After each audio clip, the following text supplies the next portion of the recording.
Welcome back. So last time I showed you how I built out this scene and how I rendered it, and this time I'm going to show you how I made that label.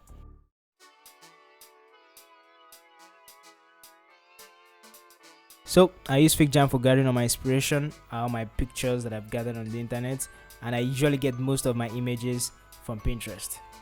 So based on all the references that I gathered, what I did first was I made a rough sketch of how I wanted the product to look, basically the bounds of the product. And once I had that, I just had to start filling the front of the label first. I had a rough idea of what I wanted. I wanted that honey drop. I really liked that idea. I think I found it in one of my references, so I really wanted that to feature. Next thing I wanted was this bee abdomen pattern. I wanted that front and center, but not black, so I kind of changed the color. So the next thing I did was work on the text, and I used this kind of trick where you mix in uppercase letters with lowercase letters and mix and match the weights of the type.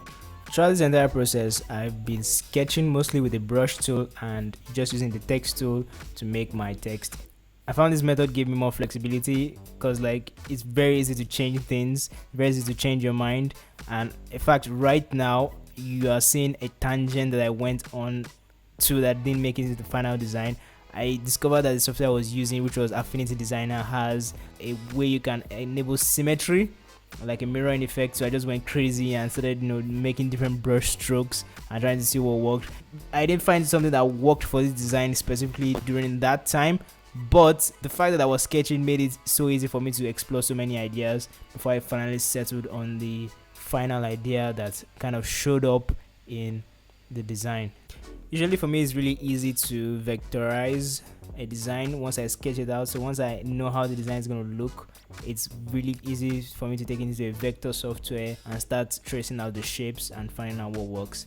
And so what I usually do when I'm making designs and I feel like it's going to be a bit more complicated than I feel like, I usually start with a sketch, which is usually in color, and then I mix and match that with text objects.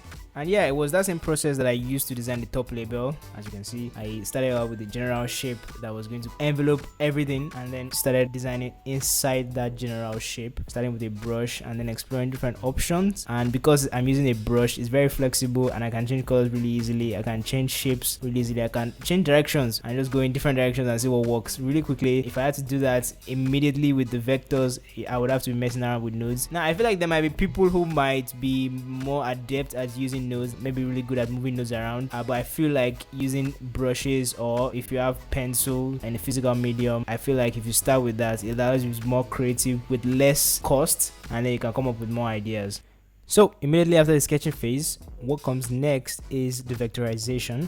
And basically what that entails is taking what I've already done in the sketching phase and trying to convert that into vectors using a vector program. The reason for this is pretty simple: scalability. If I want to print this, if I want to render this, I can decide what size I want to export at on demand, right? So I'm not stuck with the initial canvas size that I've created.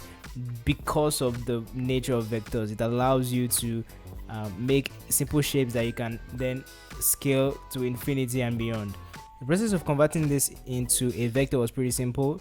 It's just made up of shapes and text, right? There's no image in this particular design. If there was an image there, you would be limited by the maximum resolution of the image. So let's say you had like a picture in the label design and you were using that as an illustration, you would be capped at the highest maximum, like the highest resolution that you can find for that image. But if you have an illustration, everything there is an illustration, or like shapes and everything, you can literally just recreate everything using shapes and text and have infinite scalability. And that was how I created that label. If you haven't seen the last video, go check it out. In there I picked up from where this video ended, and I pretty much went ahead and designed a whole product packaging and a whole scene and laid it up and did lots of cool stuff in the process. So go check it out if you're interested in that kind of thing, and in the future there's going to be more interesting episodes, so watch out for that. Thanks, peace, bye.